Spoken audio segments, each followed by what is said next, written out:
we can see that right now it's in what looks like kind of a little bit of a double roll orientation where the graft is a little bit on its side with this top roll kind of curled over on top of the other one.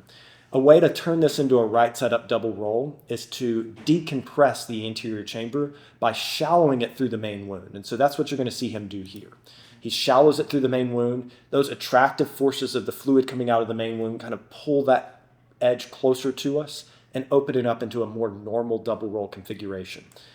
In that situation, you can do taps parallel to the rolls, and it's going to open up at least one of those edges. And so that's exactly what happens here. The graft is a little bit shoved over into the corner, and so we can do shuffle bumps, pushing it back more into a central location.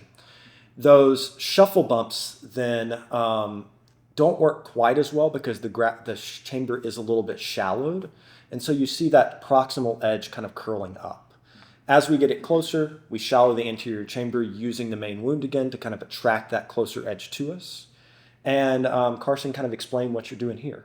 Yeah, so for this part, we're trying to use some Durazomer here sweeps, but eventually taps to try to unroll that folded edge. So we've pinned down the edge that's already unfolded, and we're trying to use little fluid waves to unroll the graft the rest of the way. At this point, it's getting kind of close to the limbus, so it can get a little stuck. And so again, I'm trying to shuffle bump it back towards center and just slowly working our way to try to open up that folded over edge. I will say a lot of this time, I'm trying to figure out how much pressure to use, how much force to use. Little taps aren't fully working. You have to be a little bit more deliberate. And so part of this is just me trying to figure out how to move grafts inside the eye. So here, unrolling pretty much the rest of the graft. There's a little bit of an edge that's unfolded.